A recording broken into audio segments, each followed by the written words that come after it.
ਬਿਸਮਿਲ੍ਲਾਹਿਰਰਹਿਮਾਨਿਰਰਹੀਮ। अस्सलाम वालेकुम जी आया ਨੂੰ ਰੈਕਸ ਕਿਚਨ ਵਿੱਚ ਸਾਰੇ ਦੋਸਤਾਂ ਨੂੰ ਖੁਸ਼ ਆਮਦੀਦ। ਰੈਕਸ ਕਿਚਨ ਵਿੱਚ ਅੱਜ ਅਸੀਂ ਗਾਜਰਾਂ ਦਾ ਮੁਰੱਬਾ ਬਣਾ ਰਹੇ ਹਾਂ।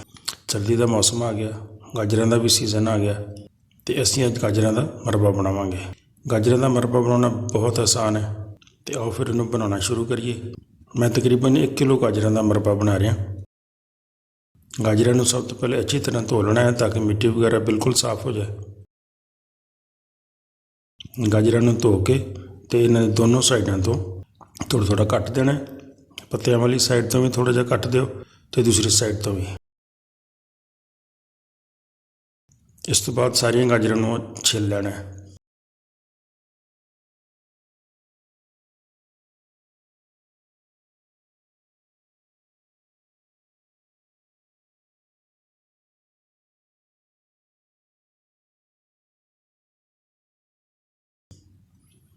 ਸਾਰੀਆਂ ਗਾਜਰਾਂ ਇਸ ਤਰ੍ਹਾਂ ਛਿੱਲ ਹੋ ਜਾਣ ਅਤੇ ਉਸ ਤੋਂ ਬਾਅਦ ਅਸੀਂ ਇਹਨਾਂ ਦੇ ਛੋਟੇ ਛੋਟੇ ਪੀਸ ਬਣਾ ਲੈਣੇ। ਤੁਸੀਂ ਛੋਟੇ ਪੀਸ ਵੀ ਬਣਾ ਸਕਦੇ ਹੋ ਅਤੇ ਬੜੇ ਪੀਸ ਵੀ ਬਣਾ ਸਕਦੇ ਹੋ। ਤੁਸੀਂ ਜਿਸ ਸਾਈਜ਼ ਦਾ ਮੁਰੱਬਾ ਬਣਾਉਣਾ ਚਾਹੁੰਦੇ ਹੋ ਓਨੇ ਟੁਕੜੇ ਉਸ ਤਰ੍ਹਾਂ ਦੇ ਕਰ ਲਓ।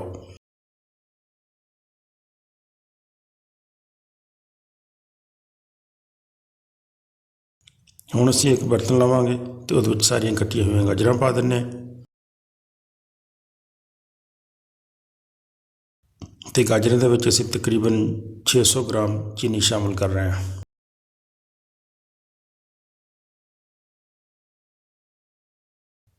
ਚੀਨੀ ਨੂੰ ਅੱਛੀ ਤਰ੍ਹਾਂ ਹਿਲਾ ਦਿਓ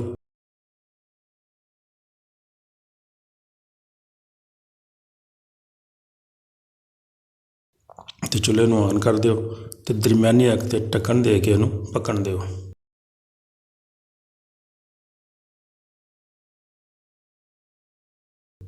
ਥੋੜ੍ਹੀ ਦੇਰ ਪੱਕਣ ਤੋਂ ਬਾਅਦ ਇਹਨੂੰ ਹਿਲਾ ਦਿਓ ਥੋੜ੍ਹਾ ਜਿਹਾ। ਦੇਖੋ ਚੀਨੀ ਪਿਘਲਣੀ ਸ਼ੁਰੂ ਹੋ ਗਈ ਹੈ।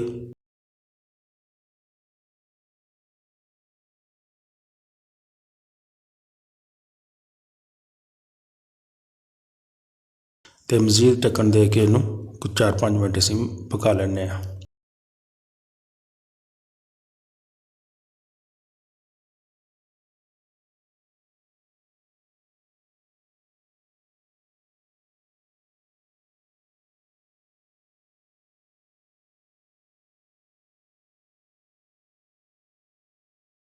ਦੇਖੋ ਚੀਨੀ ਸਾਡੀ ਬਿਲਕੁਲ ਪਿਘਲ ਗਈ ਹੈ, ਪਾਣੀ ਤਰ੍ਹਾਂ ਬਣ ਗਈ ਹੈ।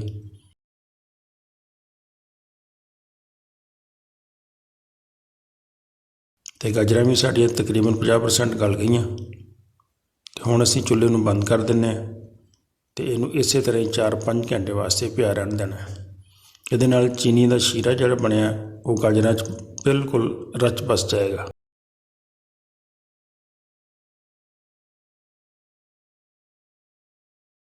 ਅਤੇ 5 ਘੰਟੇ ਬਾਅਦ ਅਸੀਂ ਦੁਬਾਰਾ ਸ਼ੁਰੂ ਕਰਦੇ ਹਾਂ। ਚੁੱਲ੍ਹਾ ਆਨ ਕਰੋ ਅਤੇ ਦੁਬਾਰਾ ਹੁਣ ਅਸੀਂ ਇਹਨੂੰ ਪਕਾ ਲੈਂਦੇ ਹਾਂ। ਅਸੀਂ ਤਕਰੀਬਨ 4-5 ਮਿੰਟ ਇਹਨੂੰ ਪਕਾਉਣਾ ਹੈ ਦਰਮਿਆਨੀ ਅੱਗ 'ਤੇ।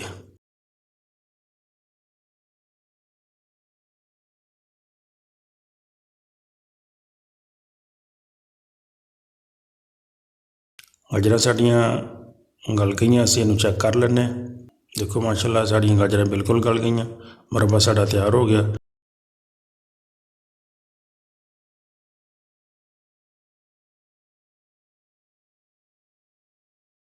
ਹੁਣ ਚੁੱਲ੍ਹੇ ਨੂੰ ਬੰਦ ਕਰੋ ਅਤੇ ਮੁਰੱਬੇ ਨੂੰ ਕਿਸੇ ਅਲੱਗ ਬਰਤਨ 'ਚ ਕੱਢ ਲਓ।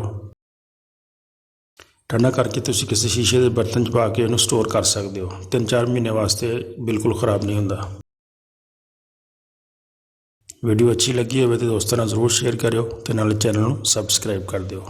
ਵੀਡੀਓ ਪੂਰੀ ਦੇਖਣ ਦਾ ਬਹੁਤ ਸ਼ੁਕਰੀਆ। अस्सलाम वालेकुम।